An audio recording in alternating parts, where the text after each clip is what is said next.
Bismillahirrahmanirrahim. Assalamualaikum warahmatullahi wabarakatuh. Alhamdulillahi ala ihsanih wa syukru lahu ala taufiqihi wa amtinanih. Asyhadu an la ilaha illallah wahdahu la syarika lahu ta'ziman li sya'nih wa asyhadu anna Muhammadan abduhu wa rasuluhu ad-da'i ila ridwanih. Allahumma salli alaihi wa ala alihi wa ashabihi wa ikhwanih. Para ibu-ibu yang dirahmati oleh Allah Subhanahu wa taala, pada kesempatan kali ini kita akan bahas topik yang sangat penting bagi kita semua selaku wali murid, selaku orang tua, yang judulnya adalah kesolehan orang tua, ya, punya pengaruh besar terhadap kesolehan anak-anak, ya.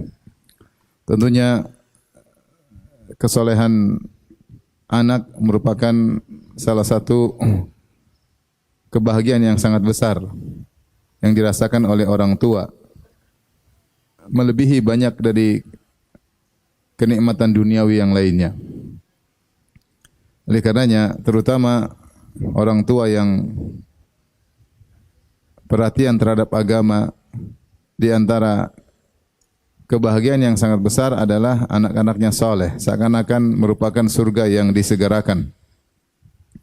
Karena kita dapati bagaimana para nabi, mereka perhatian untuk mendoakan atau berdoa kepada Allah untuk mendapatkan anak-anak saleh. Sejak anaknya belum ada sampai ketika anaknya sudah ada. Seperti Nabi Ibrahim alaihissalam ketika harus pergi meninggalkan kampung halamannya Babil menuju negeri Syam, maka dia berdoa, Rabbi habli minas salihin. Ya Allah, anugerahkanlah aku anak yang saleh. Dia belum punya anak, dia sudah berdoa. Dan demikian juga ketika dia sudah punya anak, maka dia lebih banyak berdoa lagi. Seperti yang Allah abadikan dalam surat Ibrahim, wa idh qala Ibrahim, ya, Rabbi ja'al hadha al-balada amina wa junubni wa baniya an na'budal asnam. Ketika Ibrahim berdoa, ya Rabbku, jadikanlah negeri-negeri yang aman, ya, dan jauhkanlah aku dan anak keturunanku, ya, jauhkanlah aku dan anak keturunanku dari penyembahan terhadap berhala, dari kesyirikan. Dia mendoakan anaknya. Kemudian doa-doa selanjutnya, di antaranya dia berdoa, Rabbi ja'alni muqimas salati wa min dzurriyyati. Rabbana wa taqabbal du'a. Ya Allah, jadikanlah aku dan anak-anakku sebagai penegak salat. Dia mendoakan anak-anaknya. Demikian juga ketika Allah berfirman, Inni ja'iluka lin-nasi imama, wahai Ibrahim, ya, kata Allah, wa idz batala Ibrahim rabbuhu bikalimatin fa atammahun. Ketika Allah menguji Ibrahim dengan ujian-ujian, perintah-perintah, fa atammahun, maka Ibrahim pun menunaikan perintah-perintah tersebut, menjalankan dengan sempurna.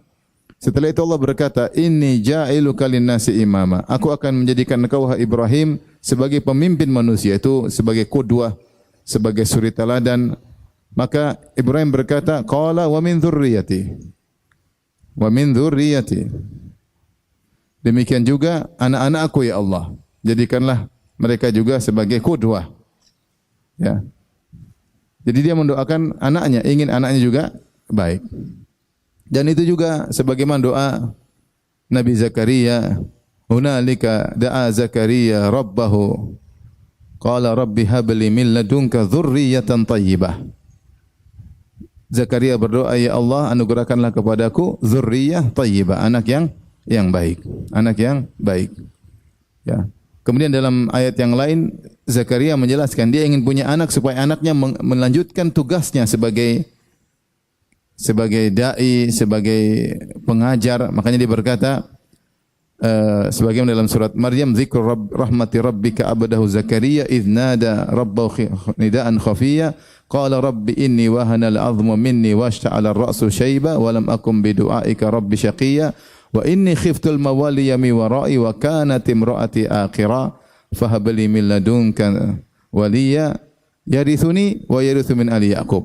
Dia mengatakan, ya Allah, aku sudah tua, rambutku sudah putih semua, tulangku sudah lemah, ya, istriku mandul, sementara aku punya murid-murid yang harus ada yang ngurus, ya.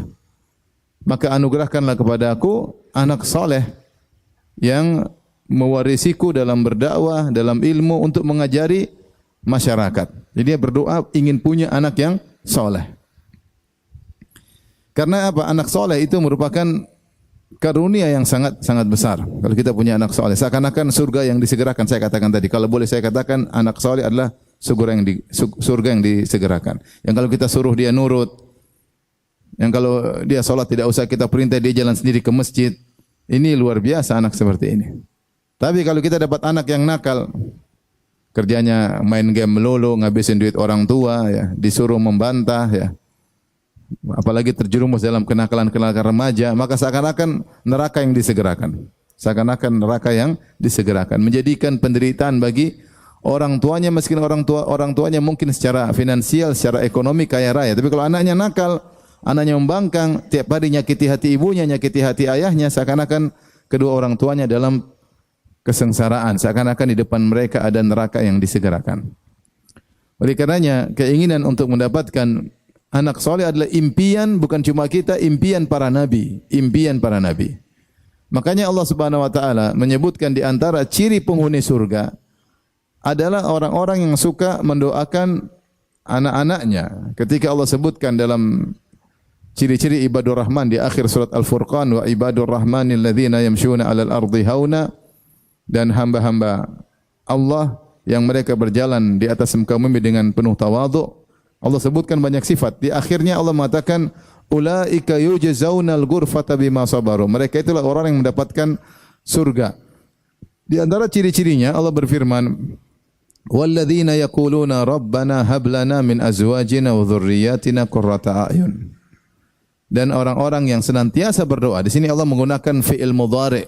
Walladzina yaqulun. Yaqulun itu fi'il mudhari. Kalau kita, yaitu yang menunjukkan kesinambungan. Kalau bahasa Inggris apa? Continuous tense, yang menunjukkan kesinambungan. Itu orang-orang yang senantiasa berdoa kepada Allah, ya Rabb kami, anugerahkanlah bagi kami, ya, dari istri-istri kami maupun anak-anak kami yang menyejukkan pandangan kami. Berarti orang-orang penghuni surga selalu mendoakan istri, selalu mendoakan anak-anak, agar anak menjadi qurrata a'yun, yaitu penyejuk pandangan yang menjadikan kebahagiaan, yaitu anak-anak yang saleh. Maka kita bisa mengukur diri kita. Kalau kita jarang mendoakan istri dan anak-anak, kita berarti kurang saleh, ya. Ciri orang saleh adalah suka mendoakan anak-anaknya. Jadi inilah impian para anbiya, para nabi, impian kita semua agar anak kita menjadi soleh dan solehah, ya. Makanya perhatian syariat terhadap agar punya anak soleh ini luar biasa. Tentu sebab-sebab agar anak-anak soleh banyak. Sebab-sebab agar anak soleh banyak. Namun pada kesempatan kali ini saya ingin menyampaikan satu sebab saja. Bahwasanya di antara sebab anak-anak menjadi soleh adalah kedua orang tuanya juga soleh. Kedua orang tuanya juga soleh. Dan hal ini disebutkan dalam Al-Quran maupun dalam hadis-hadis Nabi SAW. Bahwasanya kesolehan dua orang tua mempengaruhi kesolehan anak-anak. Hukum asal dengan keadilan Allah Subhanahu wa taala, seharusnya seseorang kalau berbuat maksiat maka untuk dirinya, dan kalau berbuat kebaikan untuk dirinya, tidak terpengaruh kepada orang lain. Ini hukum asalnya. Seperti contohnya terkait dengan dosa, ya. Kalau dia berdosa, dia tanggung sendiri, enggak akan berefek pada orang lain. Kalau dia berbuat kebajikan, maka untuk dia sendiri, dia tidak mengambil kebajikan orang lain atau tidak berefek pada orang lain. Hukum asalnya demikian. Dengan keadilan Allah mengatakan misalnya, wala taksibu kullu nafsin illa 'alaiha wala taziru waziratu wizra ukhra. Tidaklah satu jiwa melakukan dosa kecuali kemudaratan akan menimpa dia sendiri. Kata Allah, tidaklah seorang melakukan dosa kecuali kemudaratannya akan menimpa dia sendiri. Dan seorang tidak akan menanggung dosa orang lain, ya. Tidak akan menanggung dosa orang lain. Dan ayat seperti ini banyak, ya. Allah mengatakan wala taziru waziratu wizra ukhra, ya. Dalam surat Al-Isra misalnya, man ihtada fa innama yahtadi li nafsi wa man dhalla fa innama yadhillu 'alaiha wa la taziru waziratu wizra ukhra. Siapa yang dapat hidayah maka untuk dia, siapa yang sesat maka dia sendiri yang sesat. Seorang tidak akan menanggung dosa orang lain. Demikian juga dalam surat Az-Zumar. Nah, Allah juga mengatakan kullu mri'in bima kasaba rahin. Masing-masing orang tergadai dengan amalannya sendiri. Masing-masing orang tergadai dengan amalannya sendiri.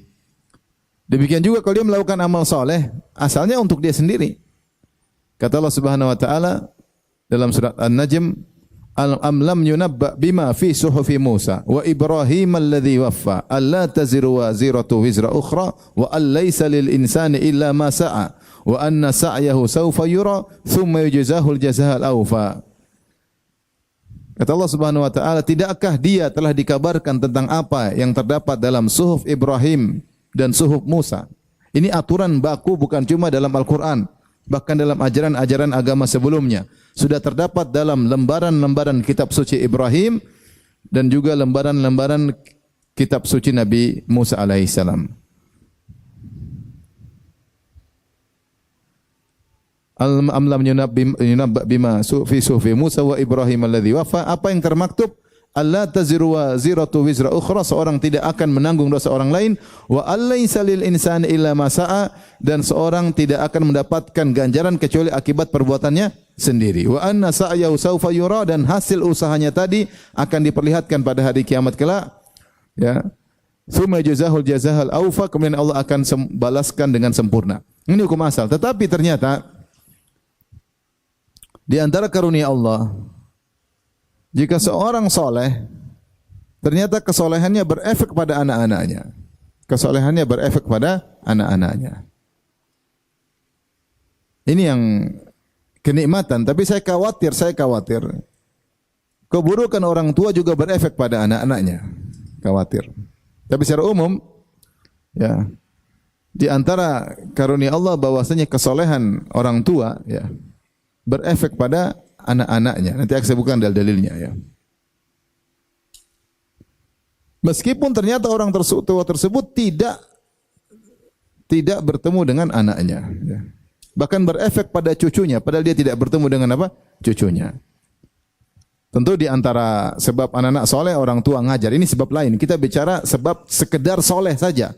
Taruhlah si ayah tidak ngajar anaknya, taruhlah sang ayah tidak ketemu anaknya sama sekali, tidak pernah memberi pengajaran. Maka ternyata kalau ayahnya soleh, anaknya juga bisa dijadikan soleh oleh Allah. Tanpa ada sebab langsung pertemuan pengajaran, enggak ada. Apalagi kalau ditambah dengan ngajar, dengan dibimbing, dengan ditarbiyah. Ini kita bicara sebab. Satu sebab yang dia merupakan sebab tersendiri.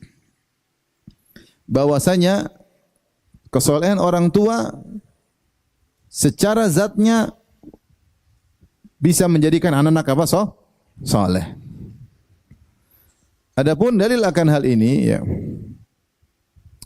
di antaranya yang sering disebut oleh para ulama adalah tentang kisah Nabi Khadir, ya, ketika dia berjalan dengan Nabi Musa yang Allah abadikan dalam surat Al-Kahfi, fantalaqa hatta idza ataya ahla qaryatin istat'ama ahlaha fa'abau ayyudayyifuhuma fawajada fiha jidaran yuridu an yanqadha fa'aqamah qala law syi'ta lattakhadhta alaihi ajra. Berjalanlah Nabi Musa dan Nabi Khadir ke sebuah kampung, kemudian mereka berdua minta untuk dijamu karena mereka punya hak untuk dijamu, haqqud dhiyafah, kami tamu minta dijamu.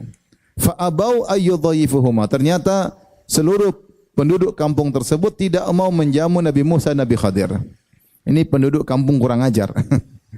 Ini yang minta dijamu bukan ustadz, nabi.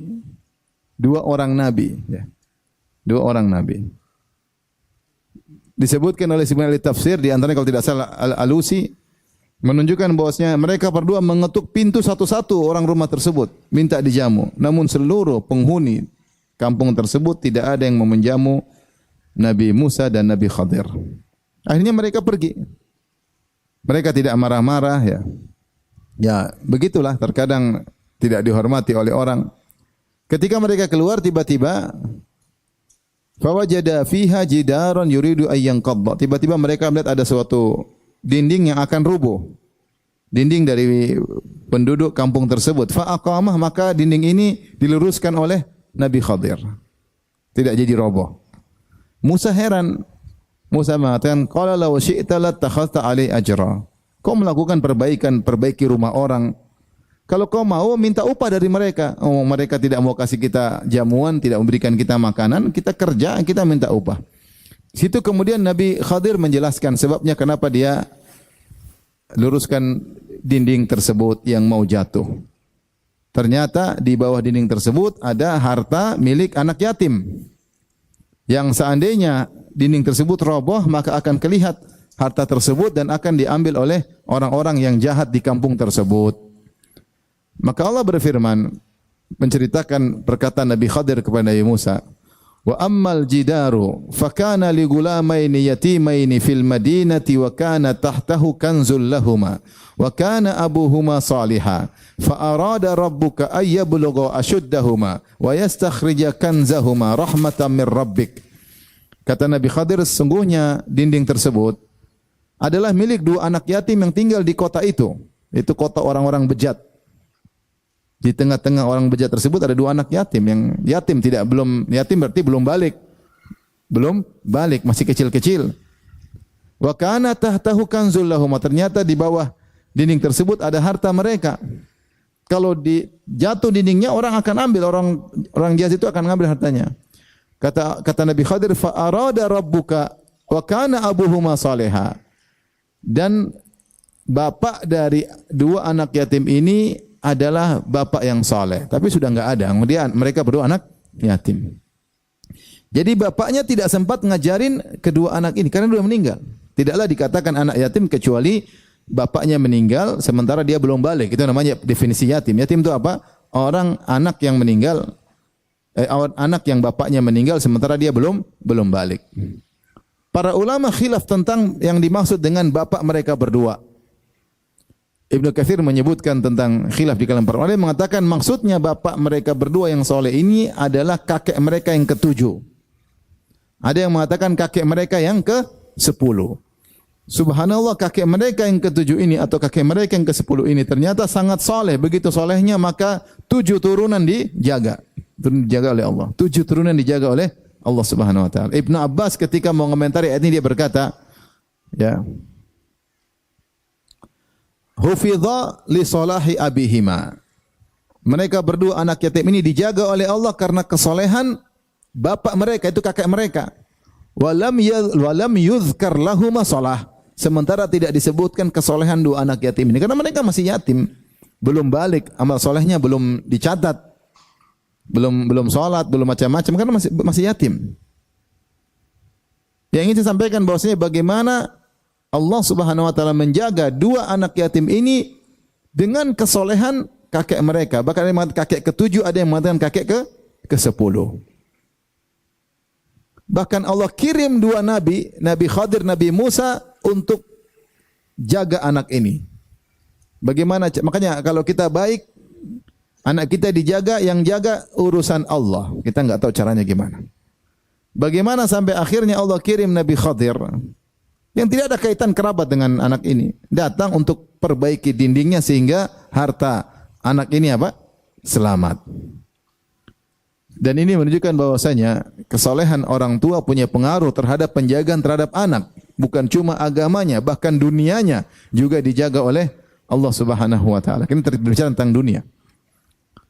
Sebabnya wa kana abuhuma salihah, karena orang tua atau kakek dari dua anak yatim inilah anak orang tua yang saleh. Maka ini dalil yang sangat kuat bahwasanya kesolehan orang tua punya efek yang besar terhadap penjagaan Allah terhadap anak. Di antara dalil juga bahwasanya kesolehan orang tua punya efek terhadap anak-anak. Allah berfirman, "Inna Allah astafa Adam wa Nuhan wa ala Ibrahim wa ala Imran 'alal 'alamin dzurriyyatan ba'dhuha min ba'd. Wallahu samii'un 'alim." Dalam surat Ali Imran. Kata Allah, sungguhnya Allah telah memilih Adam dan Nuh dan keluarga Ibrahim dan keluarga Ali Imran.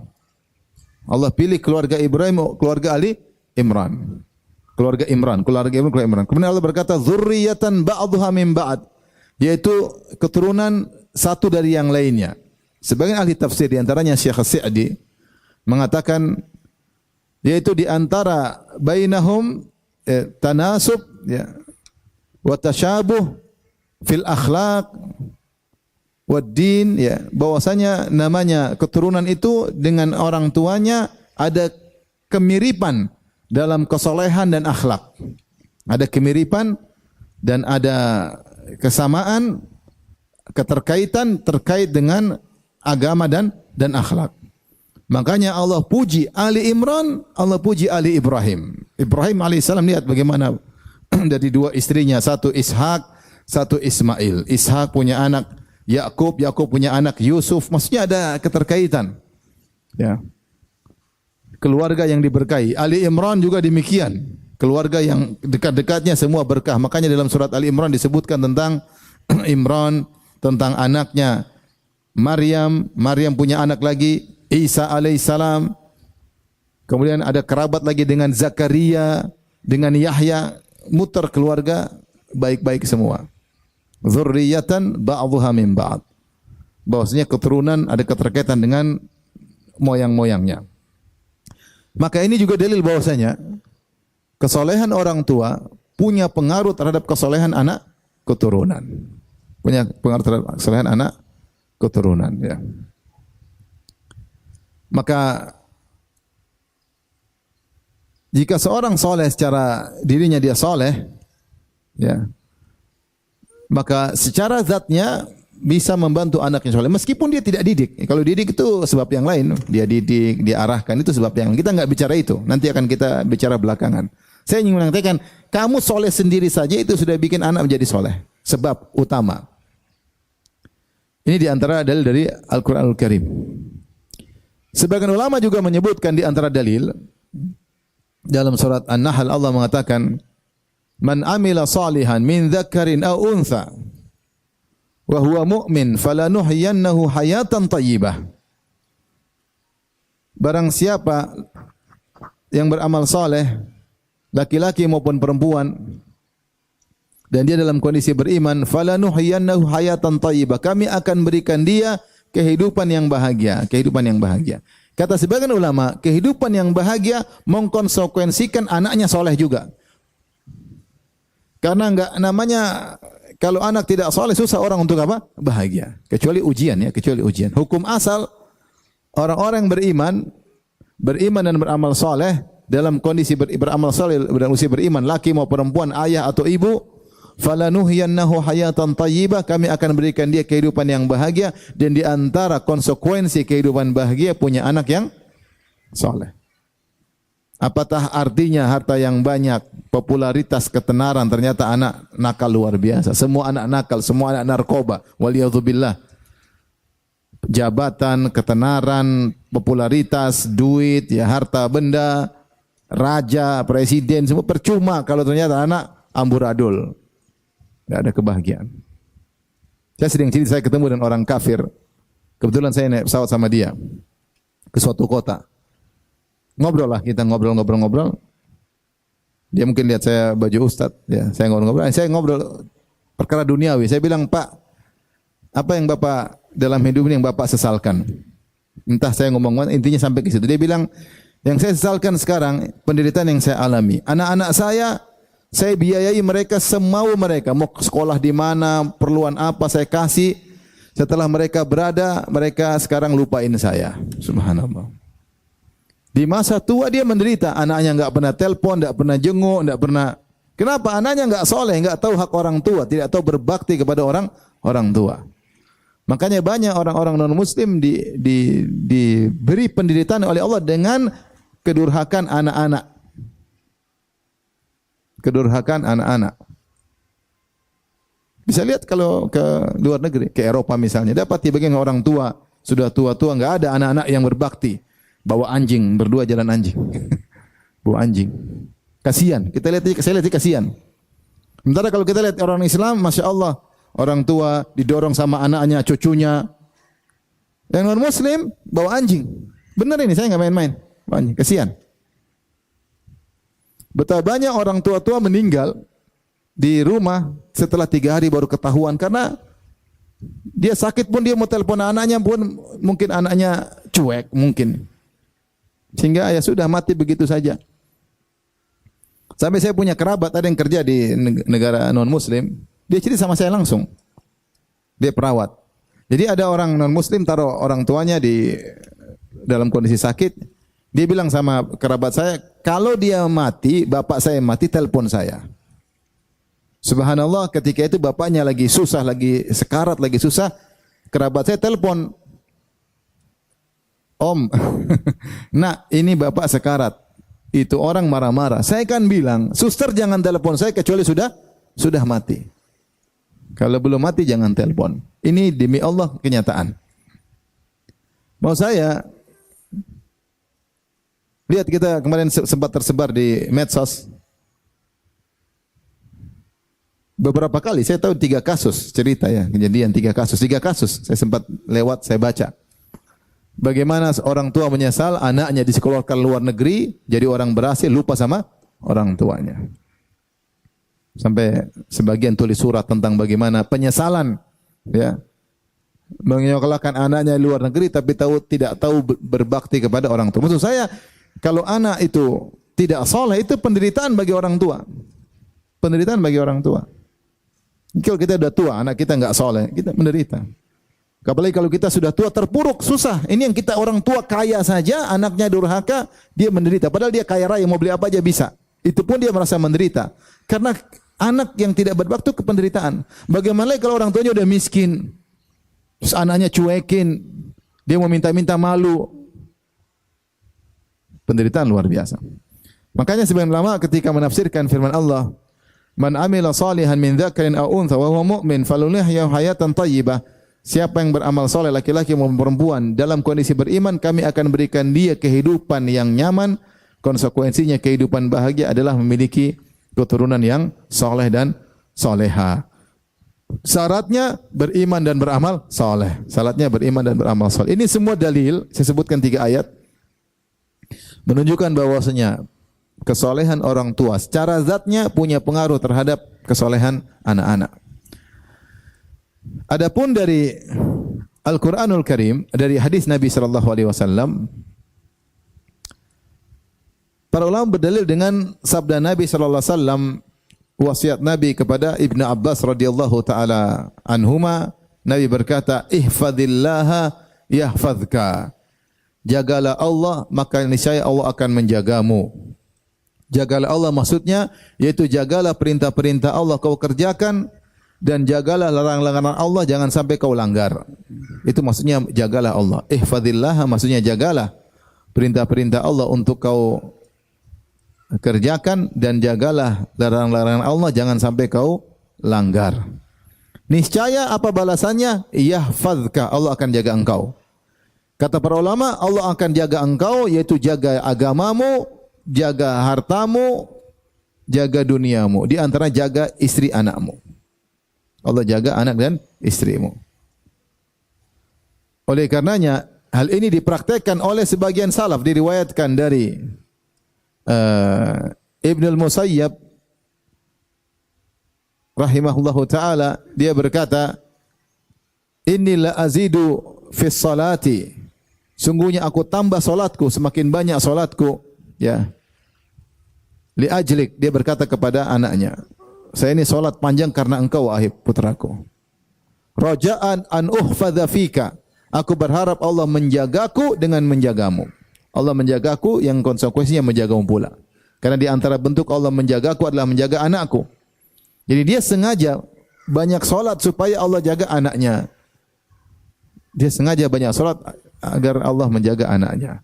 Oleh karenanya tidak mengapa kalau kita semangat beramal soleh sambil kita merenungkan di antara maslahat duniawi dan juga sebenarnya maslahat ukhrawi. Karena kalau anak soleh kan kita yang juga diuntungkan, yang doain juga kita, dia. Kalau dia beramal soleh, pahalanya juga bisa ngalir sama kita kalau kita yang ngajarin. Maka kita semangat baca Quran untuk anak-anak di antaranya. Semoga dengan saya baca Quran ini, hari ini saya baca Quran 1 juz, setengah juz, hari ini saya bangun malam, hari ini saya bersedekah, semoga Allah menjaga saya dan juga menjaga apa? Anak-anak. Sebaliknya ketika seorang akan bermaksiat, dia pikir juga jangan sampai Allah tidak jaga saya, Allah tidak jaga anak-anak saya. Ketika seorang ibu-ibu mau nonton film Korea, tunggu dulu. Jangan sampai saya nonton film Korea nanti dampaknya kepada anak-anak. Benar atau tidak ibu-ibu? Benar ya. Siapa yang suka nonton film Korea? Angkat tangan. Ini fitnah luar biasa ya. Sekarang film Korea bukan remaja-remaja nonton, bahkan remaja-remaja penuntut ilmu, bahkan di ma'had nonton film apa? Korea. Fitnah ya ikhwani akhwat, fitnah. Medsos ini luar biasa. Sebelum jadi ibu rumah tangga, hobinya nonton film Korea. Setelah ibu rumah tangga, hobinya berlanjut. Saya kapan ngisi pengajian di Malang, saya ketemu seorang psikiater, psikolog. Dia cerita, Ustaz, banyak masalah rumah tangga. Kenapa? Itu istrinya suka nonton film Korea. Masalah rumah tangga. Karena istrinya sering melihat laki-laki cantik di film Korea. Setelah lihat putih, menarik, terus lihat suaminya seperti donat gosong. Bahkan di antara ibu-ibu tersebut pingin suaminya berpenampilan Korea. Ini demi Allah cerita sama saya. Jadi suaminya harus pakai celana pendek, harus baju-baju Korea supaya dia bisa berhasrat. Kasihan. Pengaruh maksiat luar biasa. Jangan disangka itu pengaruh cuma buat anti dan suami, enggak. Anak-anak juga bisa kena. Allah tidak jaga anak-anak gara-gara tidak jaga kita. Ini yang saya khawatirkan. Maka seorang ketika yang bermaksiat, dia jangan egois. Dia pikir juga anak-anak. Jangan sampai gara-gara saya akhirnya anak-anak juga kena dampak. Sebagian perkataan salaf dia mengatakan, sungguh saya melihat athar dampak maksiatku pada istriku, pada pembantuku dan pada tungganganku. Saya lihat dampak maksiat yang saya lakukan. Hanya gara hobi maksiat akhirnya pengaruh rus agama, kehidupan rumah tangga tidak nyaman, kemudian juga pengaruh kepada anak-anak wal iyadzubillah. Jadi hadis Nabi raja'an ihfazillaha yahfazka, jagalah Allah niscaya Allah akan menjagamu. Ini di antara dalil yang menunjukkan bahwasanya jika seorang menjaga Allah dengan menjaga perintah-perintah Allah dia kerjakan dan menjauhi larangan Allah, maka kesolehan itu menyebabkan Allah akan menjaga anaknya.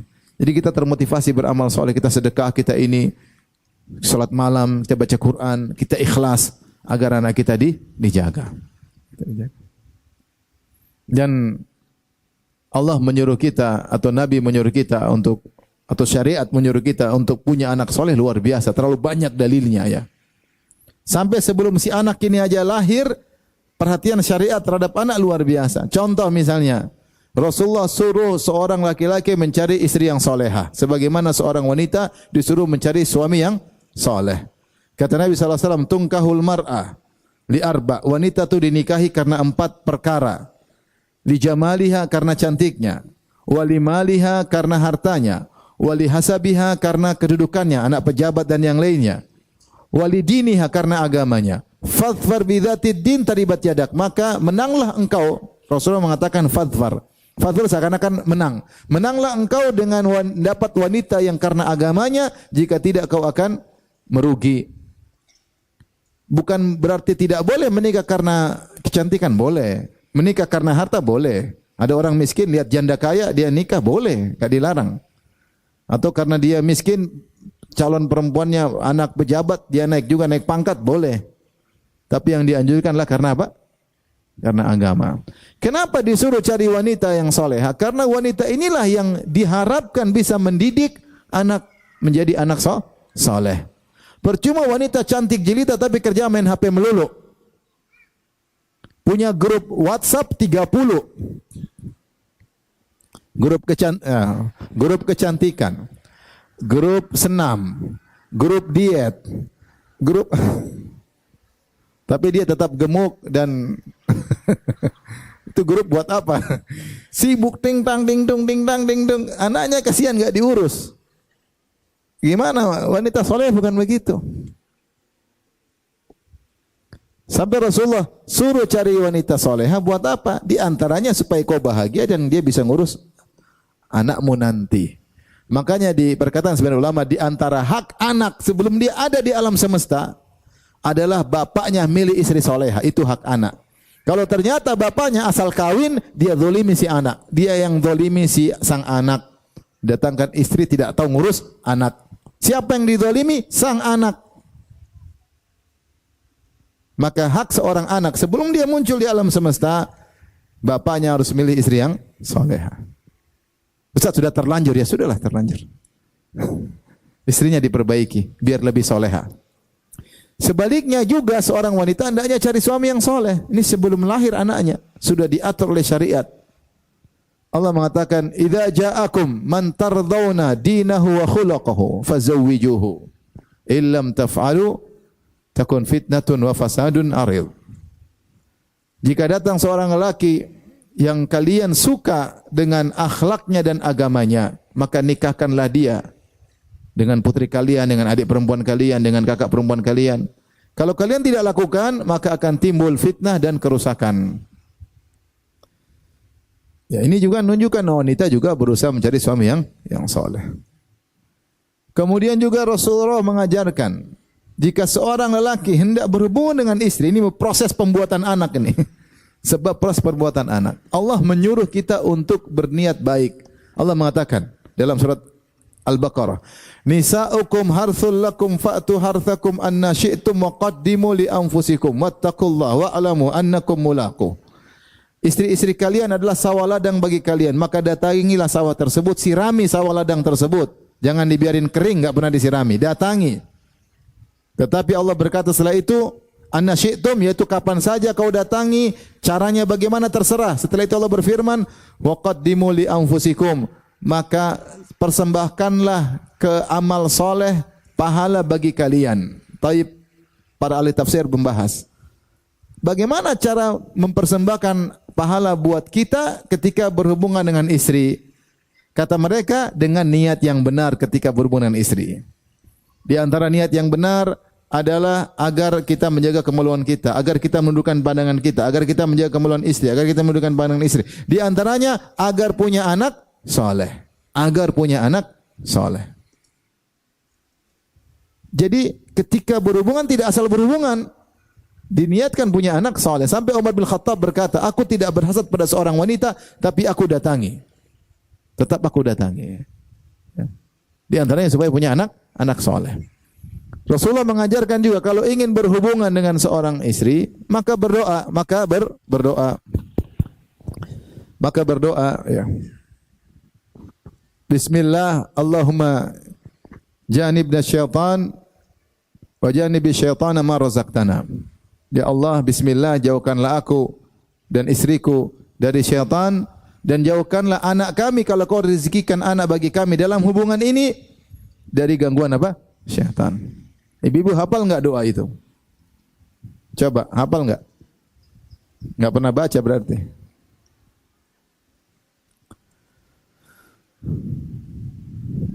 Apa doanya ibu?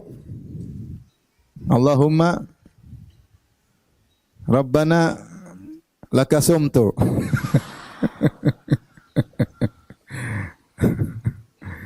Doanya apa? Allahumma jannibna syaitan wa jannibi syaitana ma razaqtana.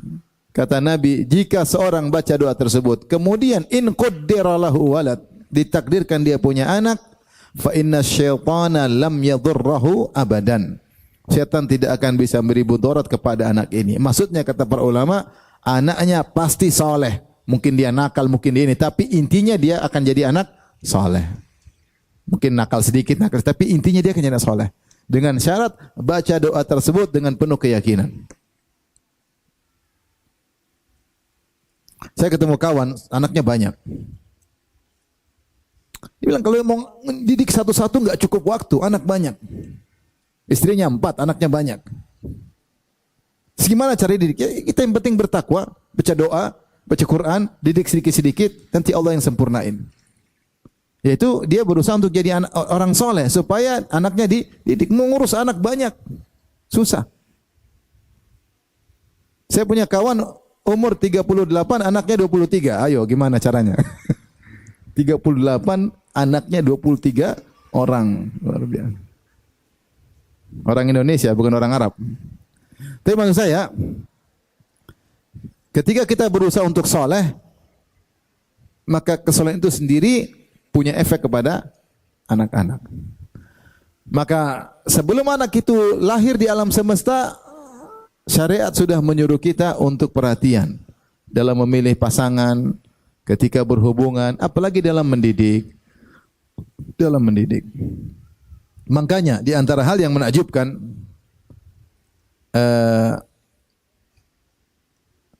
ibu-ibu tahu Al-Imam Al-Bukhari rahimahullahu ta'ala. Al-Imam Al-Bukhari rahimahullahu ta'ala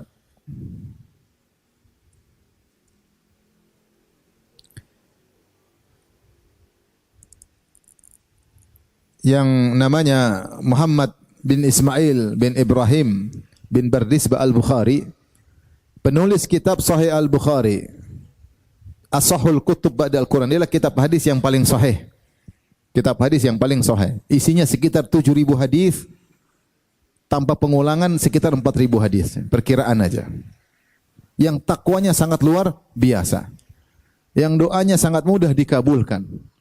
Saking bertakwanya, dia tidak menulis satu hadis pun kecuali dia mandi. Kemudian dia tulis. Tidak satu hadis pun dia istikharah untuk tulis di dalam bukunya tersebut, Al-Imam Al-Bukhari. Takwanya tidak ada yang ragukan.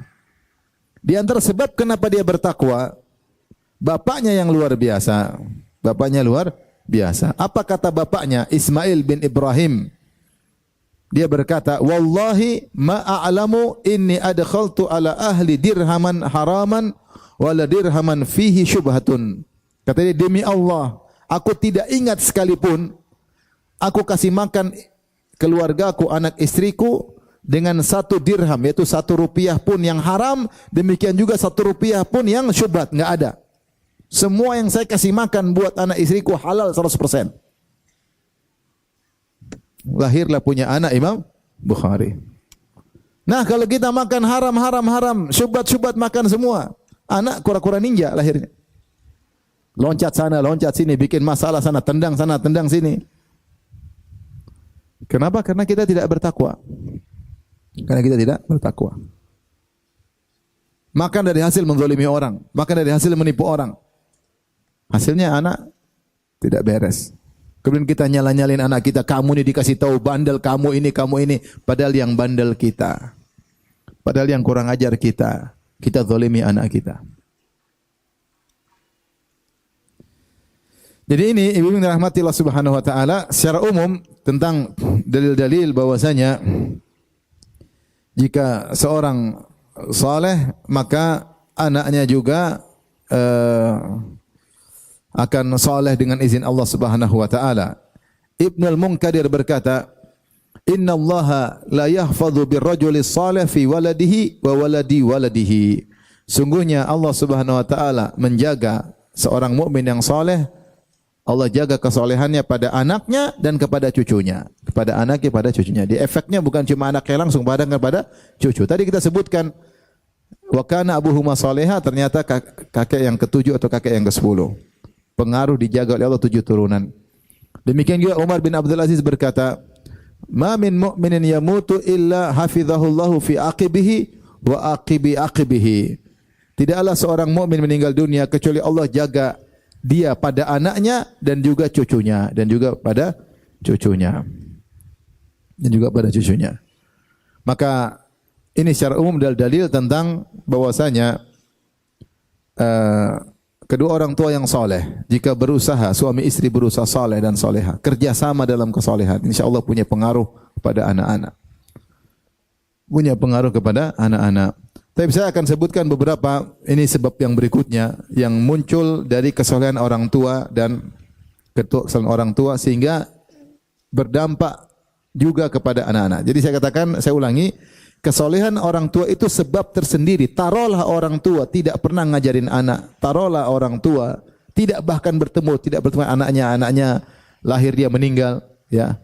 Maka tetap punya pengaruh. Makanya kita dapati banyak ulama yang mereka yatim. Banyak ulama yang mereka apa ya? Yatim. Kenapa? Karena orang tua mereka dulu semasa hidup soleh. Nah, selain itu, dengan kesolehan kedua orang tua akan muncul sebab-sebab lain yang membantu kesolehan anak-anak. Di antaranya poin-poin yang mungkin perlu kita perhatikan, ya.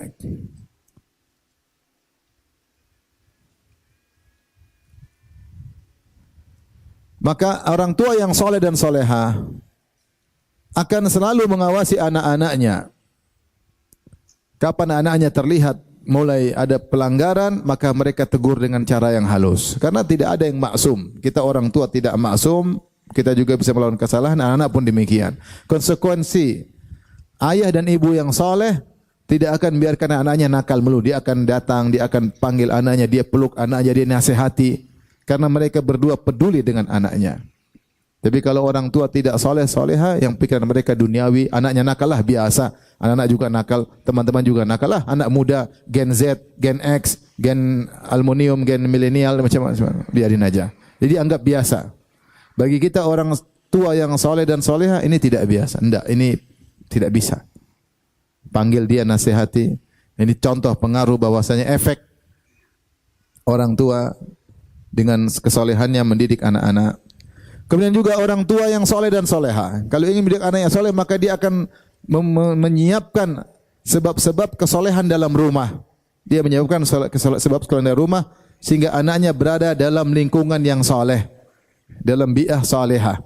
Contohnya di rumah sering dia baca Quran, di rumah dia sering solat malam, di rumah dia sering solat sunnah. Anaknya lihat di rumah dia puasa sunnah.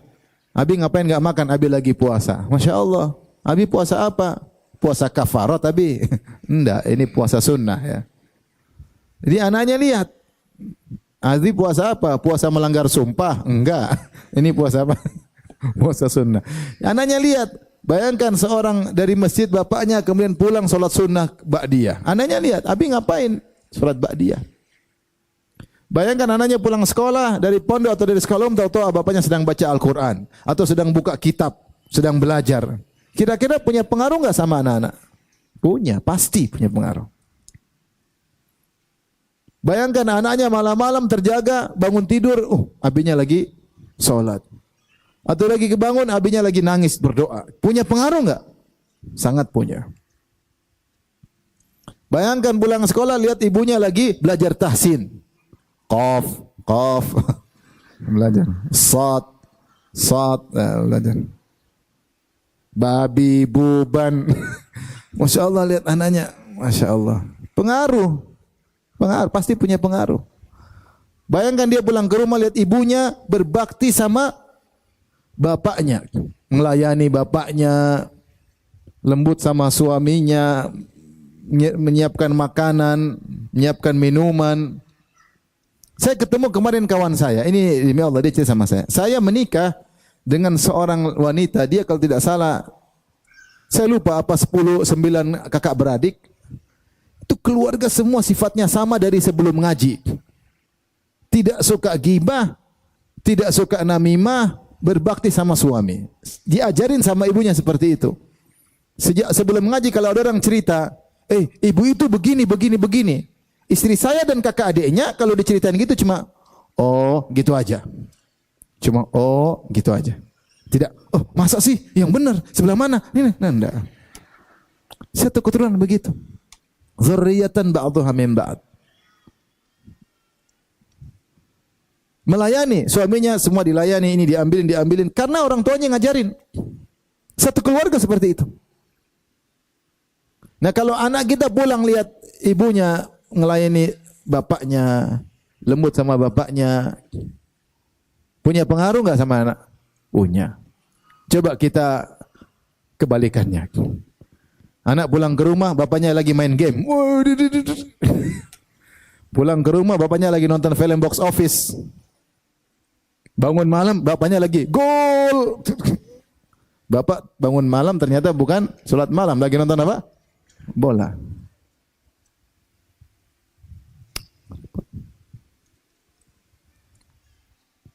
Pulang lihat ibunya lagi bentak-bentak bapaknya.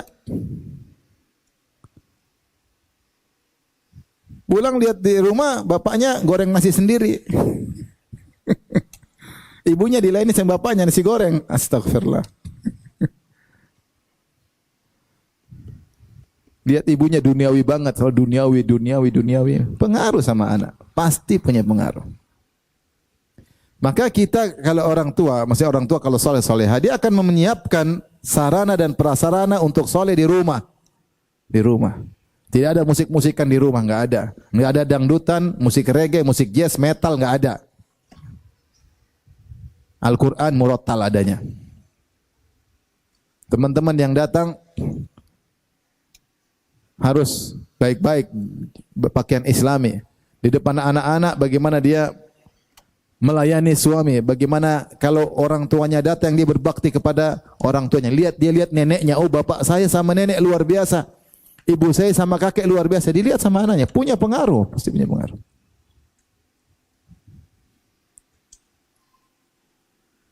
Taib. Demikian juga kalau orang tua soleh dan soleha, pasti memilihkan teman buat anak-anaknya. Tidak sembarang.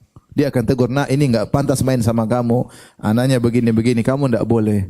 Kita ini keluarga baik-baik, jangan main seperti anak seperti ini. Saya pernah ada anak-anak main ke rumah, anak teman, temannya anak. Main-main, saya biarin. Tahu-tahu saya terdengar dia bilang, anjing. Siapa itu? Teman anak.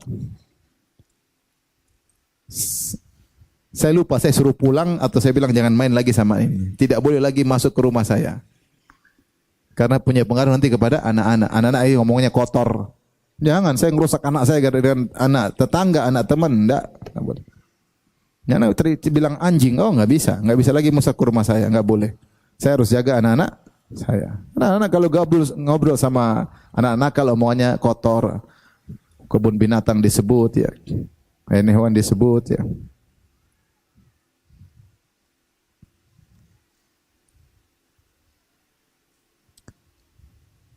Taib.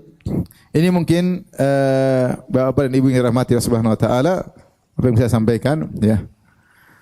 Bahwasanya kalau orang tua soleh dan solehah insyaallah punya pengaruh kepada anak-anaknya. Kalau dalam pepatah kita buah jatuh tidak jauh dari apa?